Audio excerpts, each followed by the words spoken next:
सुधा समाधान।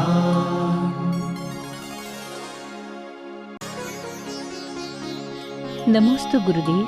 क्या उपशम सम्यक दर्शन प्राप्त करने के लिए पांचों लब्धियों का पूर्ण होना आवश्यक है? उपशम सम्यक दर्शन के लिए पूज्यवर नेमिचंद महाराज ने लब्धि सार के अंदर और गोमर सार के अंदर पांचों लब्धियां होना अनिवार्य है। अभव्य के लिए पांचों लब्धियां नहीं होती, 4 लब्धियां होती हैं। 4 में भी चौथी लब्धि पूर्ण नहीं करता है। चौथी प्रायोग लब्धि के बहुभाग को प्राप्त करके 34 बंदाव सर्पण करके कर्मों की स्थिति अंता कोड़ा कोड़ी करता है और उसके बाद उसके परिणाम गिर जाते हैं। पुनः वो लब्धियों से बाहर होकर के अंता कोड़ा कोड़ी से स्थिति अधिक बांधना शुरू कर देता है। प्रायोग लब्धि का एक भाग और करण लब्धि में ये सम्यक दृष्टि, पांचों लब्धियां होना सम्यक दर्शन के लिए जरूरी है। ऐसा नमोस्तु गुरुदेव। मनुष्य अपने जीवन में यश कीर्ति कर्म का उदय कैसे करता है और उसका क्षय कैसे होता है? यश कीर्ति कर्म का उदय जब व्यक्ति दूसरों का यश, गुणवानों का यश करता है, गुणवानों को देखकर जो खुश होता है उसका यश बढ़ता है। ये जुलूस अपन भगवान का निकाल रहे किस लिए?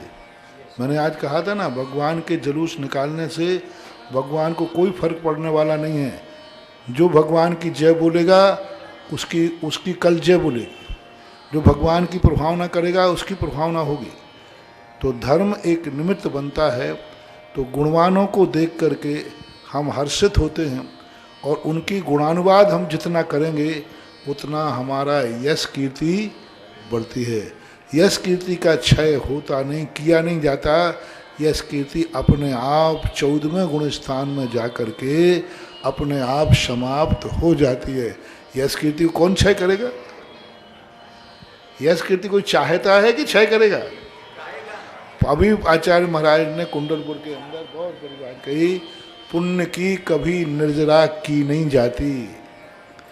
यश की निर्जरा साधु भी करना नहीं चाहता, लेकिन जब मोक्ष जाता है तो अपने आप कर्म, इसे पुण्य की निर्जरा की नहीं जाती। पुण्य की निर्जरा करना नहीं, वो तो अपने आप हो जाती है। नमोस्तु गुरुदेव। गर्भावस्था के दौरान माँ पूजा पाठ, विद्या, मंत्र, जाप आदि करती है और यही संस्कार अपने बच्चों को देती है, लेकिन जन्म के बाद ये संस्कार तो वही छूट जाते हैं और बच्चे छोटी उम्र से ही मोबाइल चलाने लगते हैं। तो क्या इसके लिए माँ ही दोषी है, जबकि ये संस्कार तो माँ ने दिए ही नहीं? बच्चा जब बहुत छोटा रहता है, जब वो रोता है तो अपना पिंड छुड़ाने के लिए माँ उसको मोबाइल ही पकड़ा दिया, मोबाइल। और मोबाइल चलाने के बाद उसके सामने जब आप लोग मोबाइल चलाते हो तो उसका मन भी करता है। बच्चा किसको देखता है? माँ को। माँ बच्चे को गोदी में बैठा कर मोबाइल चलाएगी तो वो छीनेगा, मुझे भी दिखाओ क्या है। और एक बार उसमें चलते हुए जूजू देख लिए, उसको तो वो जूजू ही है ना। और वो देख लिए तो उसका कौतूहल होता है, फिर वो उसको लेने का प्रयास करता है। तो यदि हमें उसको बचाना है तो पहली बार बच्चों को मोबाइल दे नहीं, उसके सामने मोबाइल चलाएं नहीं, उसके सामने मोबाइल को चलाने का प्रयास न करें, तो वो कुछ समय तक बचा रहेगा। अब रही बात, वो बाहर जब बड़ा होकर दोस्तों में जाएगा, दुनिया में जाएगा, तो उस समय उसके साथ निगरानी रखी जाए, उसको बताया जाए कि इससे क्या नुकसान है, क्या हानियां हैं। लेकिन जब बताया जाए, जब तक बच्चा आपकी आज्ञा में है, और बड़े होने के बाद बताया तो वो कहता मम्मी मुझे बुद्धू मत बनाओ। जब तक वो दूसरों के संपर्क में नहीं गया तब तक तो अपने संपर्क में है। तो उसके आचरण करने के लिए स्वयं को सुधरना होगा। बच्चे को सुधारना है, स्वयं को सुधरना पड़ेगा। बच्चे को मंदिर लाना है तो जब छोटा बच्चा रहे तो उसके सामने चलाकर मंदिर आओ और उससे कहो देखो मंदिर के बिना मैं नहीं खाती हूँ, तुम्हें भी नहीं खाना। उससे कहो रात में मैं नहीं खा रही, तुम्हें नहीं खाना। तो बच्चे को करने के लिए हमें खुद रात्रि भोजन छोड़ना पड़ेगा। देखो मैं रात में नहीं खा रही हूँ ना, जब वो गोदी में है, जब वो थोड़ा सा होश में है, उस समय समझाओ और उसको सामने कहो कि देखो मुझे भूख लगी, अच्छी जाई ना सामने, लेकिन मैं नहीं खाऊंगी क्योंकि अंधेरा हो गया, मैं मंदिर के बिना नहीं खाऊंगी। तो इस प्रकार के बच्चों के साथ, क्योंकि जब आप बार बार उसको अपना नाम रटाती हो तो नमोकार मंत्र भी रटाया करो। जब बार बार कहते हो मैं तेरी मम्मी हूँ, तो भगवान के सामने लेकर कहो कि ये भगवान है, भगवान है, भगवान है। तो बच्चों के साथ थोड़ा सा मेहनत तो करना पड़ेगी।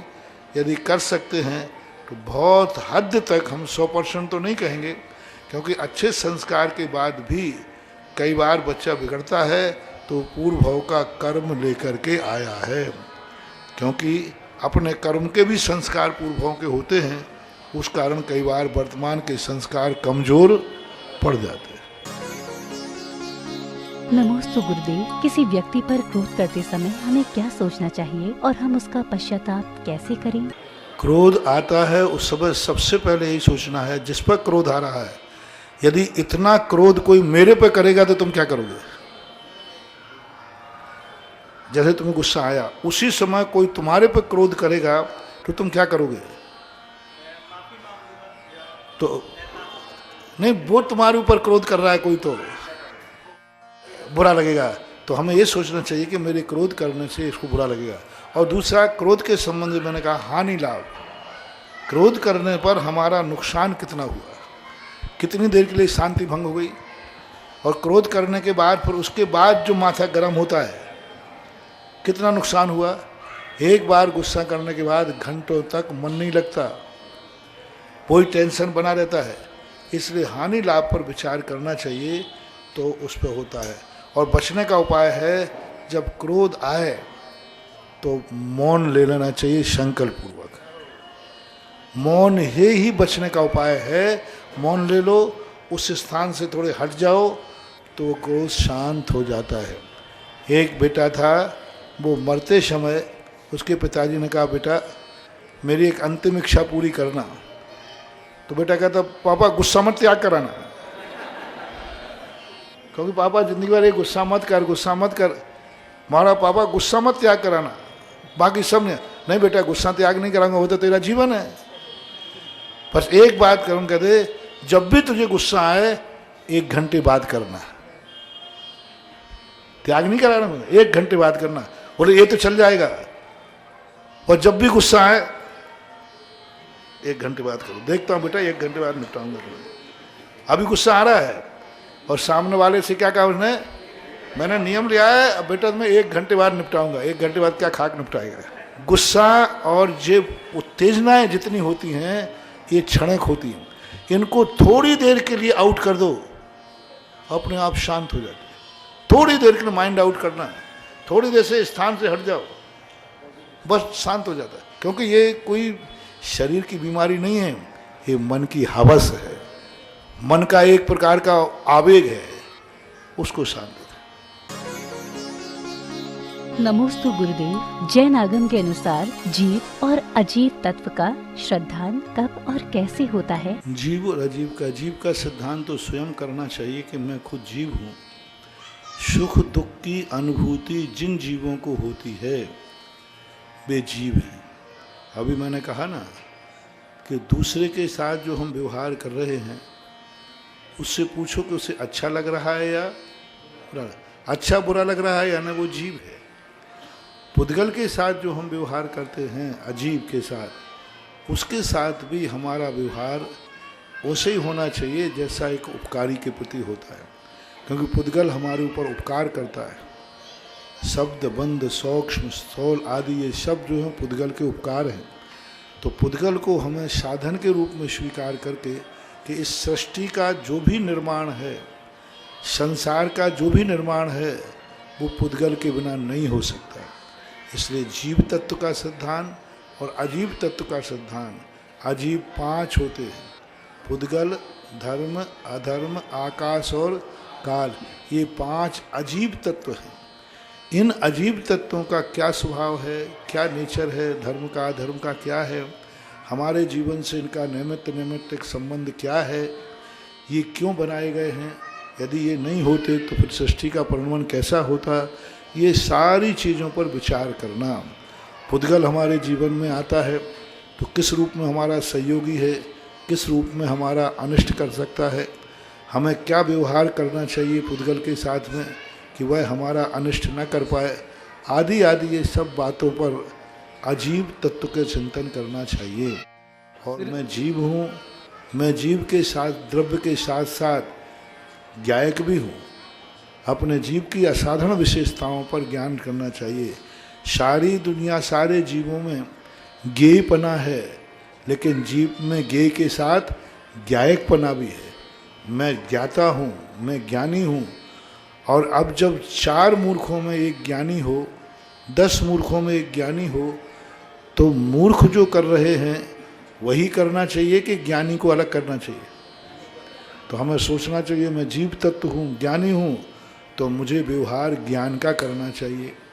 हमेशा ऐसा व्यवहार करो जिससे ऐसा लगे कि यह व्यक्ति ज्ञानी है।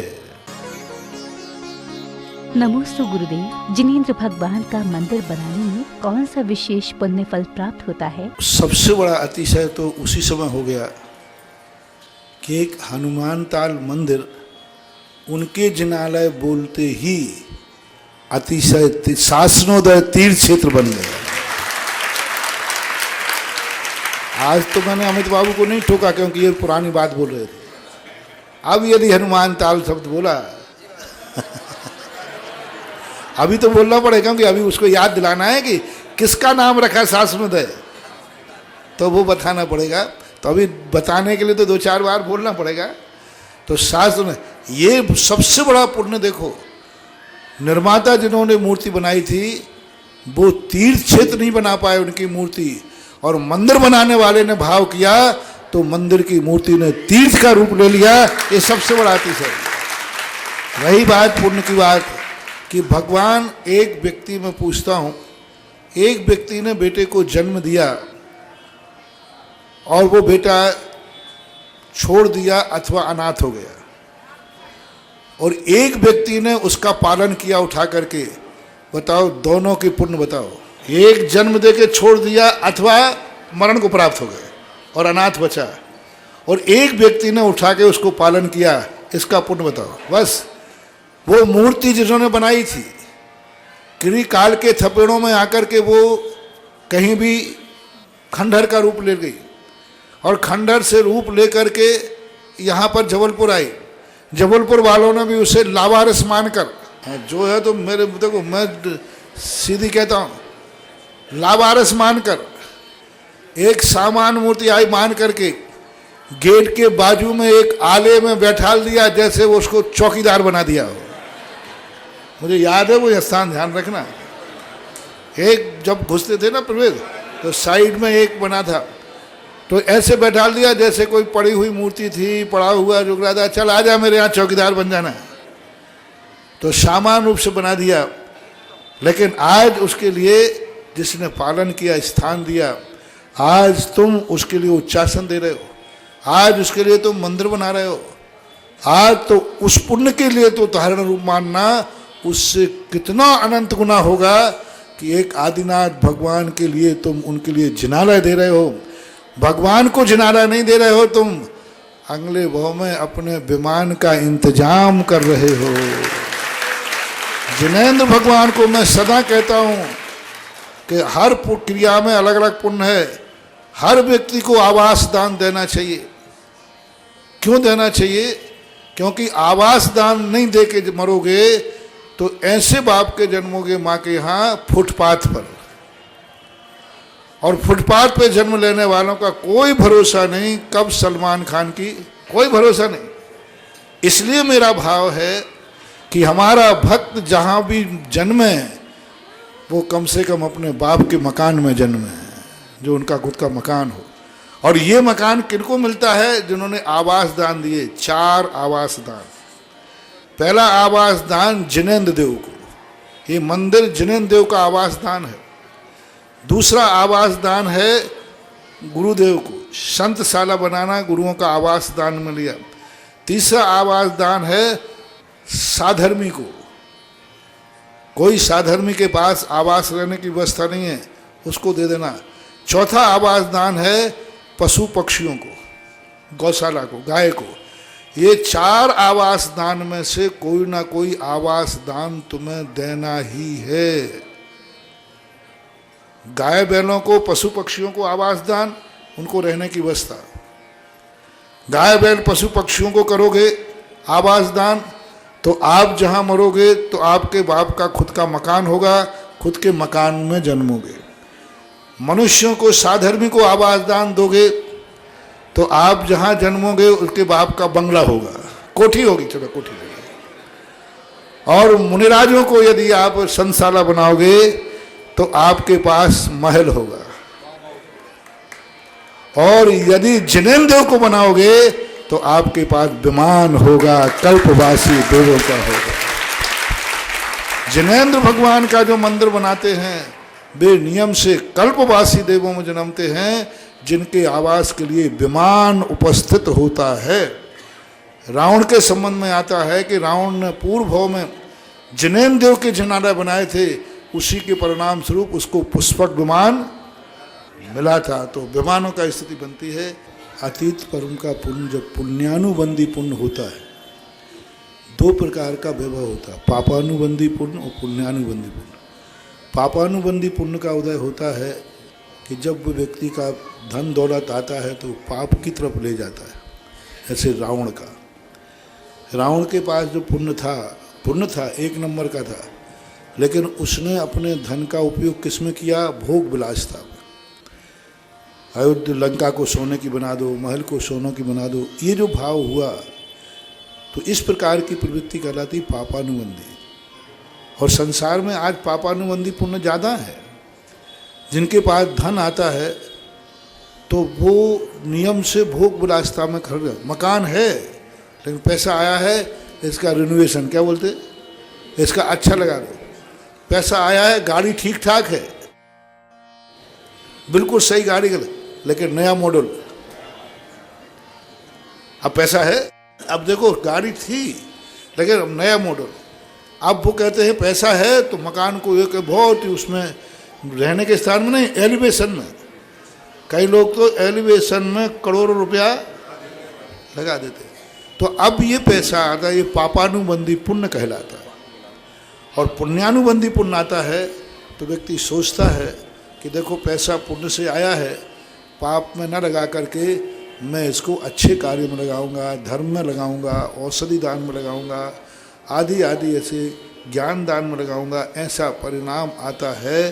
तो ये नियम से बहुत बड़ा पुण्यानुबंधी पुण्य कर्म जब उदय में आता है, तब किसी को मंदिर जिनालय मूर्ति बैठालने का भाव आता है। सुधा समाधा